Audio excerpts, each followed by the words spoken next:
नमस्कार। आज हमारे पास 3 सेकंड में देश दुनिया स्रोत से कुछ बहुत अहम खबरें हैं। हाँ, और ये सिर्फ सुर्खियां नहीं है, मतलब इनके पीछे गहरे मुद्दे छिपे हैं। बिल्कुल। व्यवस्था, सुरक्षा, अंतर्राष्ट्रीय संबंध, कई चीजों पर सवाल उठते हैं। सही बात है। तो हमारा मकसद है कि इन अलग अलग दिखने वाली खबरों को जोड़कर देखें। हाँ, जैसे हरिद्वार हादसा है, फिर कर्नाटक के वो आरोप हैं, और वो रेयर अर्थ वाला मामला भी है, भारत पर जो दबाव बन रहा है। इनके बीच कोई कनेक्शन है क्या, या इनका व्यापक असर क्या है, यही समझने की कोशिश करेंगे। तो आज हम 3 मुख्य हिस्सों पर फोकस करेंगे। हरिद्वार मंदिर हादसा और उसके कारण, कर्नाटक मंदिर से जुड़े वो चौंकाने वाले खुलासे, और रेयर अर्थ मिनरल्स को लेकर भारत पर जो अंतर्राष्ट्रीय दबाव बढ़ रहा है, उसके क्या मायने हैं। और शायद थोड़ी बात राजनीति और डेटा सुरक्षा पर भी होगी, है ना? हाँ बिल्कुल। चलिए तो फिर शुरू करते हैं, इन कड़ियों को जोड़ते हैं। सबसे पहले हरिद्वार चलते हैं। मनसा देवी मंदिर भगदड़ में 6 लोगों की जान चली गई, बहुत दुखद। हाँ, बहुत। और स्रोत जो कह रहा है वो ये कि ये सिर्फ ज्यादा भीड़ की वजह से नहीं हुआ। सही। मतलब बताया जा रहा है कि वीआईपी दर्शन के लिए सिर्फ एक गेट खुला रखा गया था, ये एक बड़ी वजह बनी। और इससे भी ज्यादा चिंता की बात यह है कि 2019 में सुरक्षा को लेकर चेतावनी दी गई थी। हाँ, और उसे नजरअंदाज किया गया। बिल्कुल, यहीं पर वो व्यवस्था की खामी दिखती है। स्रोत में सीसीटीवी फुटेज और चश्मदीदों के बयानों का भी जिक्र है। एक ने कहा सांस लेने की भी जगह नहीं थी। इससे अंदाजा लगता है कि हालात कितने बिगड़ गए थे। मतलब कैसे तयशुदा सुरक्षा इंतजामों पर वो वीआईपी मूवमेंट का दबाव हावी हो गया, और नतीजा इतना भयानक निकला। हाँ, और 2019 की चेतावनी को नजरअंदाज करना ये से महज एक हादसा नहीं रहने देता। ये शायद एक रोकी जा सकने वाली त्रासदी थी। मंदिर वाला मामला है ना? बिल्कुल। एक मंदिर परिसर में रेप, हत्या और फिर सबूत मिटाने के लिए शवों को गुप्त रूप से दफनाने के आरोप, बहुत गंभीर। और जो बात इसे और भी ज्यादा संदिग्ध बनाती है वो है रिकॉर्ड्स का गायब होना। हाँ, 2001 से 2015 तक के पोस्टमार्टम रिकॉर्ड्स ही गायब है। मतलब स्रोत कहना है ना कोई एफआईआर हुई, ना कोई गिरफ्तारी।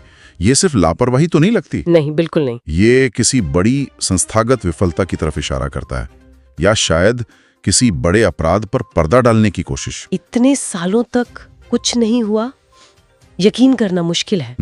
अब राष्ट्रीय मानवाधिकार आयोग में 48 घंटे में जवाब मांगा है। ये एक अहम कदम है। हाँ, ये जरूरी है, पर सवाल तो बना रहता है कि इतने साल ये सब चला कैसे। सही बात है। ये पारदर्शिता और जवाबदेही पर बहुत बड़ा सवाल है। बिल्कुल, व्यवस्था की ऐसी नाकामी बहुत चिंताजनक है। अच्छा, अब जरा अंतर्राष्ट्रीय स्तर पर चलते हैं। भारत एक नए तरह की खींचतान में फंसता दिख रहा है। हाँ, वो रेयर अर्थ मिनरल्स वाला मुद्दा। बिल्कुल। स्रोत के मुताबिक अमेरिकी सीनेट की तरफ से ऐसे संकेत हैं कि अगर भारत ने इनका एक्सपोर्ट कम किया तो उसकी अर्थव्यवस्था को निशाना बनाया जा सकता है। ये भारत के लिए काफी मुश्किल स्थिति है। मतलब एक तरफ तो भारत के पास दुनिया का लगभग 70% रेयर अर्थ भंडार है। अच्छा, 70%? हाँ, करीब इतना। और ये आजकल की टेक्नोलॉजी के लिए, मतलब सेमीकंडक्टर, मोबाइल, इलेक्ट्रिक गाड़ियां, इन सब के लिए बेहद जरूरी हैं। तो ये तो भारत की एक बड़ी ताकत हुई, रणनीतिक संपत्ति। बिल्कुल, लेकिन यही संपत्ति अब अंतर्राष्ट्रीय दबाव का कारण भी बन रही है। तो इसका मतलब ये हुआ कि अगर कोई टैरिफ वॉर जैसा कुछ होता है जिसका अंदेशा स्रोत में है, हाँ, तो आम इस्तेमाल की चीजें जैसे मोबाइल, लैपटॉप, गाड़ियां, ये सब महंगी हो सकती हैं। बिल्कुल हो सकती हैं। सीधा असर आम लोगों पर पड़ेगा। और ये सब तब हो रहा है जब दुनिया में और भी तनाव चल रहे हैं, जैसे कंबोडिया थाईलैंड सीमा पर टेंशन है, गजा में हालात ठीक नहीं है। ये दिखाता है कि कैसे ग्लोबल सप्लाई चेन और जियोपॉलिटिक्स एक दूसरे से जुड़े हुए हैं। सही बात है। अच्छा, इसी बीच देश के अंदर भी कुछ चल रहा है। प्रधानमंत्री की त्रिची यात्रा हुई। हाँ, और AIADMK के साथ 2026 चुनावों को लेकर बातचीत की अटकलें हैं। और विपक्ष की भी ऑपरेशन सिंदूर पर कोई गुप्त बैठक की खबरें हैं। राजनीतिक घमाघमी भी तेज है। और हाँ, लोकसभा में डेटा प्रोटेक्शन बिल भी पेश हुआ है। ये अहम हो सकता है पारदर्शिता और नागरिक अधिकारों के लिहाज से, खासकर जब हम कर्नाटक जैसी घटनाओं को देखते हैं। हाँ बिल्कुल। तो ये सारी घटनाएं, स्थानीय त्रासदी, संस्थागत जवाबदेही पर सवाल, वैश्विक आर्थिक दबाव, ये सब मिलकर दिखाते हैं कि हमारी व्यवस्थाएं, हमारे सिस्टम्स अलग अलग लेवल पर कितने दबाव में हैं। तो अगर हम संक्षेप में देखें, हरिद्वार की घटना सुरक्षा में चूक और शायद प्राथमिकताओं की गड़बड़ी दिखाती है। हाँ। कर्नाटक का मामला न्याय, पारदर्शिता, जवाबदेही, इन सब पर बहुत गंभीर सवाल खड़े करता है। सही है। और रेयर अर्थ वाला मुद्दा भारत की आर्थिक आजादी और वैश्विक रणनीति के भविष्य से जुड़ा है। इन सबको एक साथ रखकर देखें तो एक पैटर्न सा दिखता है, चाहे वो लोकल लेवल पर नियमों की अनदेखी हो या फिर ग्लोबल लेवल पर संसाधनों पर कंट्रोल की लड़ाई। ये सवाल उठता है कि दबाव में हमारे सिस्टम कितने कारगर हैं और जानकारी पारदर्शिता कितनी जरूरी है। बिल्कुल।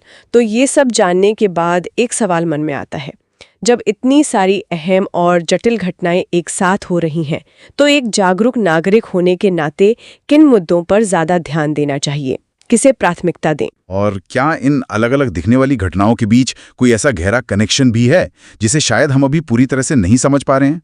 सोचने वाली बात।